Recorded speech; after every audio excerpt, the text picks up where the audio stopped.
CPIM नेताओं ने शहीद धनंजय त्रिपुरा का 47वां शहीदी दिवस मनाया। यह समारोह बुधवार को सुबह 10 बजे CPIM Belonia sub divisional committee के कार्यालय परिषद में शहीद धनंजय त्रिपुरा को श्रद्धांजलि और एक चर्चा के साथ आयोजित किया गया। धनंजय त्रिपुरा को एडीसी के गठन और कोकबोरोक भाषा की मान्यता के लिए विरोध करते हुए 3 मार्च 1975 को पुलिस द्वारा गोली मार दी गई। आज 3 मार्च है शहीद धनंजय त्रिपुरा का 48वां शहादत दिवस। सीपीआईएम बिलोनिया उपखंड समिति की पहल पर पार्टी के उपखंड कार्यालय की परिषद में शहीद दिवस कार्यक्रम आयोजित किया गया। शहीद धनंजय त्रिपुरा को सीपीआईएम केंद्रीय समिति के सदस्य बादल चौधरी, पार्टी जिला समिति के सचिव वासुदेव मजुमदार, पार्टी के उपमंडल समिति के सचिव तापस दत्त, क्षेत्र के मजदूर संघ के नेता दीपंकर सेन, सेतु नेता त्रिलोकेश सिन्हा और अन्य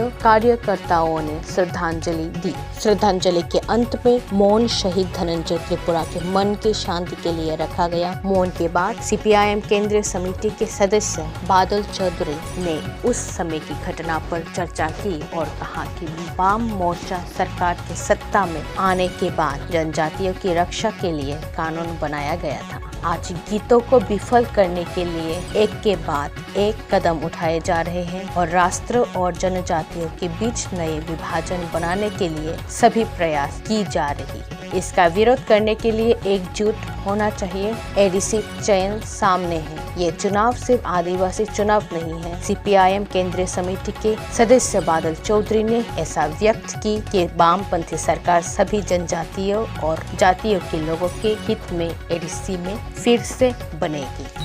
সেই সময় পুলিশের মধ্যে যে মেসেজ আসছিল আমাদের সামনে যে সমস্ত পুলিশ ছিলেন আমরা তাদের মেসেজের মাধ্যমে প্রথম জানতে পারলাম জোড়াই বাড়িতে গুলি চলেছে এবং তখনকার শান্তিবাজার থানার যিনি ওসি একটাই থানা ছিল এই শান্তিবাজার আজকে মহকুমা বলে যে এলাকাটা চিহ্নিত সেই থানার ওসি মনীন্দ্র কর্মকার তার নেতৃত্বে পুলিশ গুলি চালায়।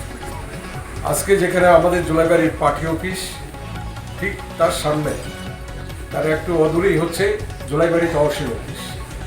এখানেই আইন অমান্যের কথা ছিল। সেই জায়গায় পৌঁছানোর পরে পুলিশ কোনো কারণ ছাড়া কোনো সতর্কতা ছাড়া গুলি চালিয়ে কমরেড ধনঞ্জয় ত্রিপুরা সেখানে মাটিতে উঠে পড়ে।